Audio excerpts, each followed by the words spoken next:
हमारी संस्कृति, हमारे संस्कार सदा रहें हमारे साथ। सब्सक्राइब करें तिलक।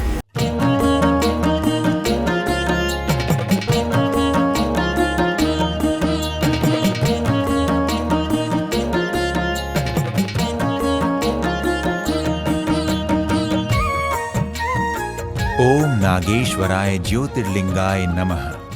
भक्तों, जितना महत्वपूर्ण एवं पवित्र भगवान भोलेनाथ का ये मंत्र है, उतने ही पवित्र उनके वो स्थान हैं जहां महादेव स्वयं ज्योति के लिंग रूप में प्रकट हुए और अपने भक्तों के कष्टों का निवारण कर सदा के लिए वहीं विराजमान हो गए।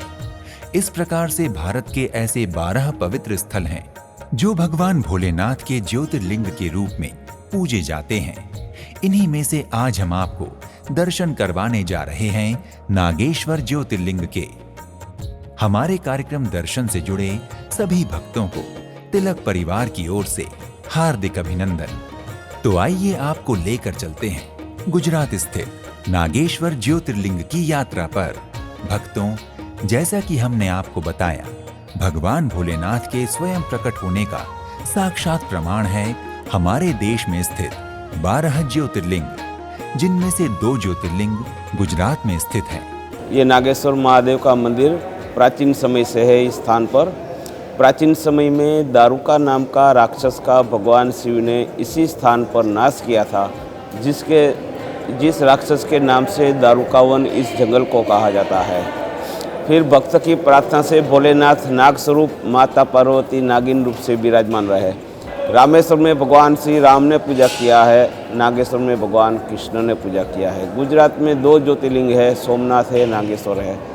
भक्तों, पुराणों के अनुसार भगवान भोलेनाथ को नागों का देवता भी कहा जाता है। भगवान शिव के इस प्रकार सहस्त्र नामों में से एक नाम नागेश्वर भी है। इन्हीं का स्वरूप नागेश्वर ज्योतिर्लिंग। इस ज्योतिर्लिंग की महिमा अभूतपूर्व है। मान्यता है कि यहाँ श्री द्वारिकाधीश भगवान शिव का रुद्राभिषेक करते थे। नागेश्वर ज्योतिर्लिंग के स्थान से संबंधित कुछ मतभेद भी हैं। कुछ लोगों के अनुसार ये ज्योतिर्लिंग महाराष्ट्र के हिंगोली जिले के वन क्षेत्र में स्थित है, तो कुछ लोग इसे उत्तराखंड के अल्मोड़ा जिले में जागेश्वर नामक स्थान पर स्थित बताते हैं। शिव पुराण में वर्णित इस ज्योतिर्लिंग के बारे में कहा गया है कि श्रावण मास में इस ज्योतिर्लिंग का दर्शन पूजन मनुष्य को विशेष लाभ देने वाला है। उसे शिवधाम की प्राप्ति होती है। जो भक्त नागेश्वर ज्योतिर्लिंग का श्रद्धा पूर्वक दर्शन करते हैं, वो जाने अनजाने अपने सभी पापों से मुक्त होकर दिव्य शिवलोक में स्थान पाते हैं। भक्तों, इस मंदिर की एक विशेषता यहाँ के परिसर में स्थित ध्यान मुद्रा में भगवान भोलेनाथ की विशाल भव्य प्रतिमा है। 80 फीट ऊंची एवं 25 फीट चौड़ी ये सुंदर भव्य प्रतिमा आपको 2 किलोमीटर दूर सड़क से ही दिखने लगती है, जो इस बात का संदेश है कि आप इस पवित्र स्थल के निकट पहुंच चुके हैं। मंदिर परिसर के मुख्य द्वार से प्रवेश करते ही आपको सामने भगवान भोलेनाथ की इस मनमोहक प्रतिमा के दर्शन होते हैं। इस प्रतिमा के आसपास अक्सर आपको पक्षियों का झुंड परिक्रमा करता दिखेगा, जो इस स्थान की सुंदरता को और अधिक रमणीय बना देता है। हेमाड़पंथी शैली में बने इस मंदिर का क्षेत्रफल 60,000 वर्ग फुट में फैला हुआ है। मंदिर के चारों ओर बहुत मजबूत और ऊंची दीवारों का निर्माण किया गया है। मंदिर की दीवारों और शिखरों पर की गई खूबसूरत नक्काशी से किसी की भी दृष्टि नहीं हटती। मंदिर परिसर में ही कुछ भोग प्रसाद और पुष्प बिल्व पत्र की छोटी छोटी दुकानें भी हैं, जहां से आप पूजा सामग्री लेकर मंदिर के सभा मंडप में प्रवेश करते हैं। सभा मंडप में प्रवेश करते ही यहाँ चांदी के नाग नागिन के साथ अन्य पूजा सामग्री के कुछ और स्टॉल मिलेंगे तथा भगवान को चढ़े हुए प्रसाद को खरीदने के लिए भी स्टॉल्स लगे हुए हैं। श्रद्धालु यहाँ से एक श्रृंखला में ओम नमः शिवाय पवित्र मंत्र का जाप करते हुए गर्भगृह की ओर बढ़ते हैं, जो कि सभा मंडप से थोड़ा निचले तल पर स्थित है। गर्भगृह में विराजमान भगवान भोलेनाथ का नागेश्वर शिवलिंग स्वरूप गोल और काली शिला से बने त्रिमुखी रुद्राक्ष रूप में स्थापित है। शिवलिंग के ऊपर एक चांदी का आवरण चढ़ा हुआ है और एक चांदी के नाग भी स्थापित हैं। माना जाता है कि महादेव के इस ज्योतिर्लिंग का आकार अन्य ज्योतिर्लिंगों की तुलना में बड़ा है। महादेव के समीप ही माता पार्वती की प्रतिमा भी विराजमान है। इस प्रकार से भगवान भोलेनाथ यहाँ नागेश्वर एवं माता पार्वती नागेश्वरी स्वरूप में विराजमान हैं। महादेव और माता पार्वती के इस रूप को देखकर भक्त भाव विभोर हो जाते हैं और भोलेनाथ एवं माता पार्वती का दर्शन कर अपनी अपनी मनोकामनाओं को पूर्ण करने की प्रार्थना करते हैं। यहाँ के नियमानुसार महादेव का अभिषेक करवाने या गर्भगृह में प्रवेश करके दर्शन करने के लिए व्यक्ति को भारतीय पोशाक जैसे धोती कुर्ता, साड़ी, सूट में ही गर्भगृह में प्रवेश करने की अनुमति है। गर्भगृह के सामने ही सभा मंडप में नंदी जी की प्रतिमा विराजमान है। श्रद्धालु अपनी मनोकामनाओं को नंदी जी के कानों में कहकर उनको शिवजी तक पहुंचाने की प्रार्थना करते हैं। परिसर में गर्भगृह के सामने मां जगदम्बा की भी सुंदर प्रतिमा विराजमान है, जिनके समीप ही एक भव्य त्रिशूल स्थापित है। भक्त माता के दर्शन पूजन कर उनका आशीर्वाद प्राप्त करते हैं। मंदिर में भक्तों के लिए 105 रुपए से लेकर 2501 रुपए के मध्य विभिन्न प्रकार की पूजाएं संपन्न कराई जाती हैं। अपनी श्रद्धानुसार मंदिर के पूजा काउंटर पर शुल्क जमा करवाकर रसीद प्राप्त होने पर श्रद्धालुओं को मंदिर समिति के एक पुरोहित के साथ मंदिर के गर्भगृह में भेजा जाता है। यहाँ पर अभिषेक सिर्फ गंगा जल से ही होता है। ये गंगा जल अभिषेक करवाने वाले को मंदिर समिति की ओर से निःशुल्क मिलता है। गर्भगृह में रुद्राभिषेक एवं लघु रूप 2 प्रकार के पूजन अभिषेक होते हैं, जिसमें कहते हैं रुद्राभिषेक पूजा तब की जाती है जब शिव अपने रुद्र अवतार अर्थात क्रोधित रूप में होते हैं। इस पूजा में शिवलिंग को जल से धोया जाता है और लगातार एक बर्तन के माध्यम से शिवलिंग पर दूध की धारा अर्पित की जाती है, जिसे दुधाभिषेक कहते हैं। एवं लघु रूप पूजा के विषय में मान्यता है कि ये अभिषेक स्वास्थ्य और धन से संबंधित मुद्दों को हल करने के लिए की जाती है। इस पूजा को करने से कुंडली में ग्रहों के बुरे प्रभाव भी दूर हो जाते हैं। पुराने समय में जब द्वारकाधीश भगवान यहाँ पे द्वारका नगरी बसाई थी, तब उसने यहाँ पे अभिषेक किया था और यहाँ पे बाद में विश्वकर्मा के साथ में द्वारका नगरी का निर्माण किया था। ये मंदिर पूरा 12 ज्योतिर्लिंग में से 8वें नंबर का ज्योतिर्लिंग है नागेश्वर महादेव। भक्तों, नागेश्वर ज्योतिर्लिंग के प्राकट्य से संबंधित शिव पुराण में वर्णित एक सुप्रसिद्ध कथा के अनुसार नागेश्वर ज्योतिर्लिंग भारत के एक प्राचीन वन दारुका वन अर्थात द्वारका में है। कहते हैं कि हजारों साल पहले यहाँ दारुक और दारुका नामक एक राक्षस राक्षसी रहते थे। देवी पार्वती की अनन्य भक्त दारुका को कुछ विशेष वरदान प्राप्त थे। उसी समय एक धर्मात्मा और सदाचारी प्रकृति का सुप्रिय नामक वैश्य भगवान शिव का अनन्य भक्त था। वो प्रतिदिन भगवान शिव की आराधना, पूजन और ध्यान करता था तथा मन वचन कर्म से भगवान शिव की भक्ति में ही तन्मय रहता था। दारुक और दारुका शिव भक्तों से बहुत घृणा करते थे और उनके पूजन में निरंतर बाधा पहुंचाया करते थे।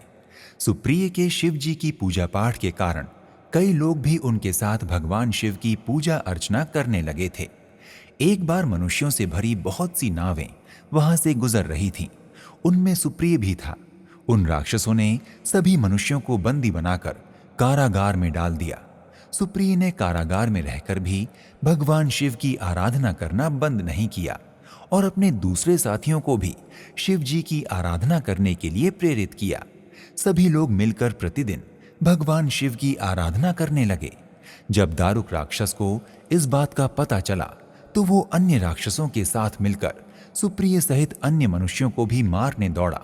ये सब देखकर सुप्रिय ने भगवान शिव से उनको बचाने की प्रार्थना की और भक्त वत्सल्य भगवान शिव अपने भक्त की प्रार्थना सुनकर तत्क्षण उस कारागार में ज्योतिर्लिंग के रूप में प्रकट हो गए।